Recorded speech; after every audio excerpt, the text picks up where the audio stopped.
श्लोक 54 अध्याय 11। भक्त्या त्वनन्यया शक्य अहमेवं विधोऽर्जुन ज्ञातुं द्रष्टुं च तत्त्वेन प्रवेष्टुं च परन्तप। इस श्लोक के संदर्भ में एक दोहा प्रस्तुत है। मेरा ही आश्रय तथा मुझ में दृढ़ विश्वास, साधक को निज साधना से जब कुछ नहीं आस, से जब कुछ नहीं आस। शिशु नवजात समान जब सकल साधनाहीन, अपनी बुद्धि समर्पित करे मुझे मन दीन, करे मुझे मन दीन। इस श्लोक में श्री कृष्ण अर्जुन से कहते हैं, हे अर्जुन, केवल अनन्य भक्ति द्वारा मुझे उस रूप में समझा जा सकता है जिस रूप में मैं तुम्हारे समक्ष खड़ा हूँ, और इसी प्रकार मेरा साक्षात दर्शन भी किया जा सकता है। केवल इसी विधि से तुम मेरे ज्ञान के रहस्य को पा सकते हो। यदि इस श्लोक का विस्तार करें तो कृष्ण को केवल अनन्य भक्ति योग द्वारा समझा जा सकता है। इस श्लोक में वे इसे स्पष्टतया कहते हैं, जिससे ऐसे अनाधिकारी टीकाकार जो भगवत गीता को केवल कल्पना के द्वारा समझाना चाहते हैं, यह जान सके कि वे समय का अपव्यय कर रहे हैं। कोई यह नहीं जान सकता कि वे किस प्रकार चतुर्भुज रूप में माता के गर्भ से उत्पन्न हुए और फिर तुरंत ही दो भुजाओं वाले रूप में बदल गए। ये बातें न तो वेदों के अध्ययन से समझी जा सकती है, न दार्शनिक चिंतन द्वारा। अतः यहाँ स्पष्ट कहा गया है कि न तो कोई उन्हें देख सकता है और न इन बातों का रहस्य ही समझ सकता है। किंतु जो लोग वैदिक साहित्य के अनुभवी विद्यार्थी हैं, वे अनेक प्रकार से वैदिक ग्रंथों के माध्यम से उन्हें जान सकते हैं। इसके लिए अनेक विधि विधान हैं, और यदि कोई सचमुच उन्हें जानना चाहता है तो उसे प्रामाणिक ग्रंथों में उल्लेख विधियों का पालन करना चाहिए। वह इन नियमों के अनुसार तपस्या कर सकता है। उदाहरणार्थ, कठिन तपस्या के हेतु वह कृष्ण जन्माष्टमी को, जो कृष्ण का आविर्भाव दिवस है, तथा मास की दोनों एकादशियों को उपवास कर सकता है। जहाँ तक दान का संबंध है, यह बात साफ है कि उन कृष्ण भक्तों को यह दान दिया जाए जो संसार भर में कृष्ण दर्शन को या कृष्ण भावनामृत को फैलाने में लगे हुए हैं। कृष्ण भावनामृत मानवता के लिए वरदान है। रूप गोस्वामी ने भगवान चैतन्य की प्रशंसा परम दानवीर के रूप में की है, क्योंकि उन्होंने कृष्ण प्रेम का मुक्त रीति से विस्तार किया, जिसे प्राप्त कर पाना बहुत कठिन है। अतः यदि कोई कृष्ण भावनामृत का प्रचार करने वाले व्यक्तियों को अपना धन दान में देता है, तो कृष्ण भावनामृत का प्रचार करने के लिए दिया गया यह दान संसार का सबसे बड़ा दान है, और यदि कोई मंदिर में जाकर विधि पूर्वक पूजा करता है, भारत के मंदिरों में सदा कोई ना कोई मूर्ति, सामान्यतः विष्णु या कृष्ण की मूर्ति रहती है, तो यह भगवान की पूजा करके तथा उन्हें सम्मान प्रदान करके उन्नति करने का अवसर होता है। नौसिखियों के लिए भगवान की भक्ति करते हुए मंदिर पूजा अनिवार्य है, जिसकी पुष्टि श्वेताश्वतर उपनिषद में हुई है। यस्य देवे परा भक्तिर् यथा देवे तथा गुरौ तस्यैते कथिता ह्यार्था प्रकाशन्ते महात्मनः। जिसमें भगवान के लिए अविचल भक्ति भाव होता है और जिसका मार्गदर्शन गुरु करता है, जिसमें भी उसकी वैसी ही अविचल श्रद्धा होती है, वह भगवान का दर्शन प्रकट रूप में कर सकता है। मानसिक चिंतन अर्थात मनोधर्म द्वारा कृष्ण को नहीं समझा जा सकता। जो व्यक्ति प्रामाणिक गुरु से मार्गदर्शन प्राप्त नहीं करता, उसके लिए कृष्ण को समझने का शुभारंभ कर पाना भी कठिन है।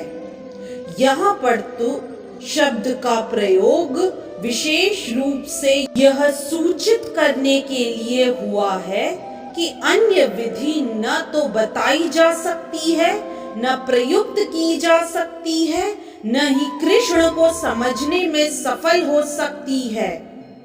कृष्ण को चतुर्भुज तथा द्विभुज साक्षात रूप अर्जुन को दिखाए गए क्षणिक विश्व रूप से सर्वथा भिन्न है।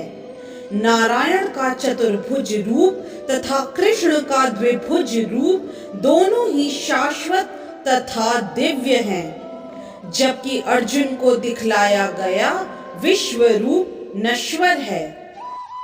सुदूरदर्शन शब्द का अर्थ ही है देख पाने में कठिन, जिससे पता चलता है कि इस विश्व रूप को किसी ने नहीं देखा था।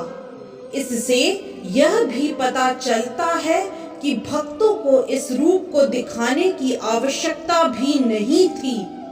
इस रूप को कृष्ण ने अर्जुन की प्रार्थना पर दिखाया था, जिससे भविष्य में यदि कोई अपने को भगवान का अवतार कहे तो लोग उससे कह सकें कि तुम अपना विश्व रूप दिखलाओ। पिछले श्लोक में न शब्द की पुनरुक्ति सूचित करती है कि मनुष्य को वैदिक ग्रंथों के पांडित्य का गर्व नहीं होना चाहिए, उसे कृष्ण की भक्ति करनी चाहिए, तभी वह भगवत गीता की टीका लिखने का प्रयास कर सकता है। कृष्ण विश्व रूप से नारायण के चतुर्भुज रूप में और फिर अपने सहज द्विभुज रूप में परिणत होते हैं। इससे यह सूचित होता है कि वैदिक साहित्य में उल्लेखित चतुर्भुज रूप तथा अन्य रूप कृष्ण के आदि द्विभुज रूप ही से उद्भूत है। वे समस्त उद्भवों के उद्गम हैं। कृष्ण इनसे भी भिन्न है।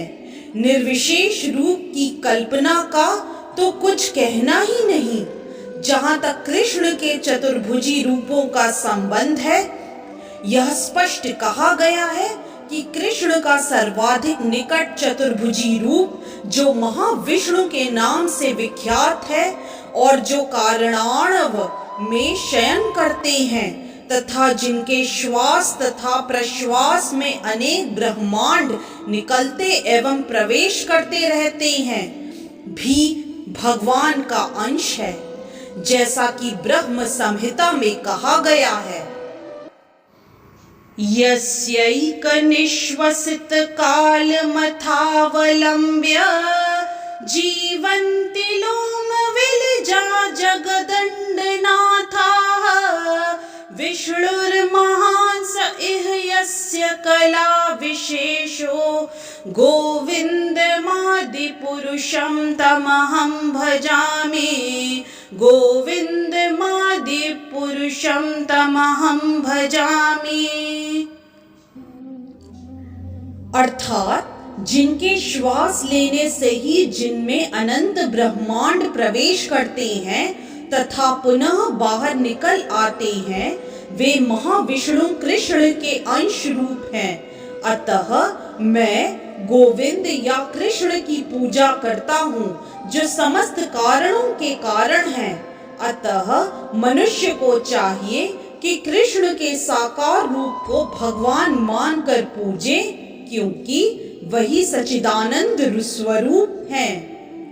वे विष्णु के समस्त रूपों के उद्गम हैं।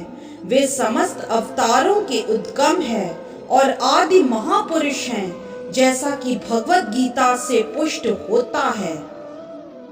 गोपाल तपनी उपनिषद में निम्नलिखित कथन आया है। सच्चिदानंद रूपाय कृष्णाय क्लिष्टकारिणे नमो वेदांत वेद्याय गुरुवे बुद्धि साक्षिणे। मैं कृष्ण को प्रणाम करता हूँ, वो सच्चिदानंद स्वरूप हैं। मैं उनको नमस्कार करता हूँ, क्योंकि उनको जान लेने का अर्थ है वेदों को जान लेना। अतः वे परम गुरु हैं। उसी प्रकरण में कहा गया है, कृष्णो वै परमं दैवतम, कृष्ण भगवान हैं। एको वशी सर्वगः कृष्ण ईड्यः, वह कृष्ण भगवान हैं और पूज्य है। एकोपि सन बहुधायो वभाति, कृष्ण एक है किंतु वे अनंत रूपों तथा अंश अवतारों के रूप में प्रकट होते हैं। ब्रह्म संहिता का कथन है, ईश्वरः परमः कृष्णः सच्चिदानंद विग्रहः अनादिरादिर्गोविन्दः सर्वकारण कारणम्।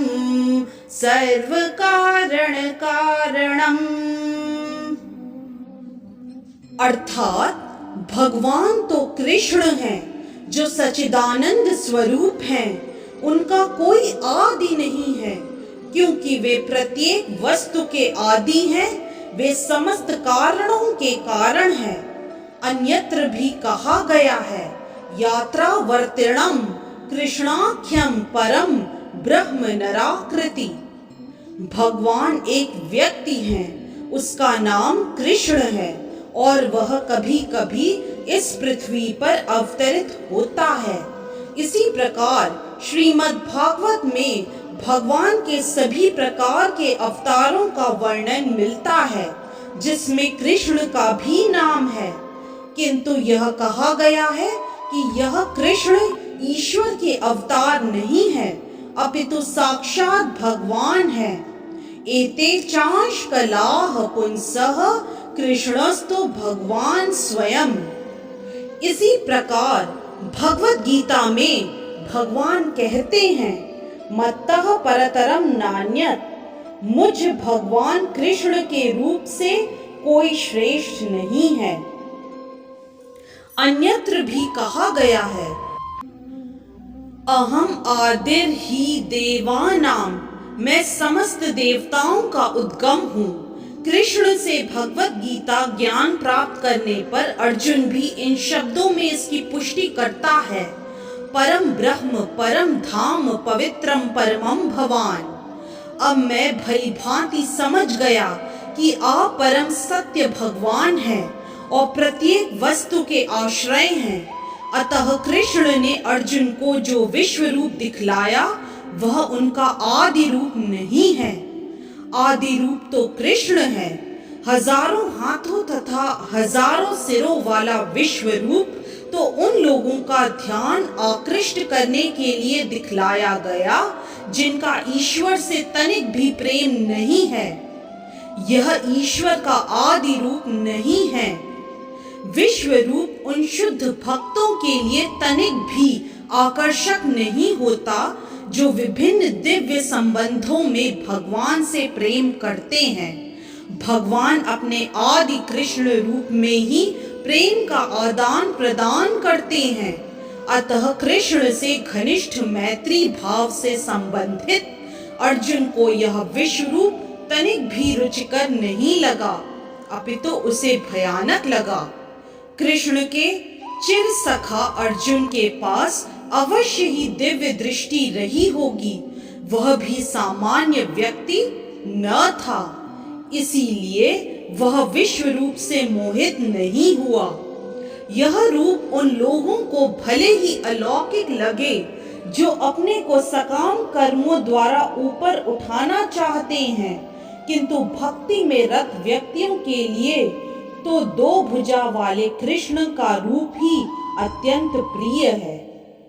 इस तरह से श्लोक 54 अध्याय 11 की व्याख्या यहीं संपन्न होती है। हरे कृष्ण। यदि आज का वीडियो आपको पसंद आया तो कृपया लाइक, सब्सक्राइब, कमेंट और शेयर करना न भूलें। चैनल का नाम है मिस्टिक फेथ।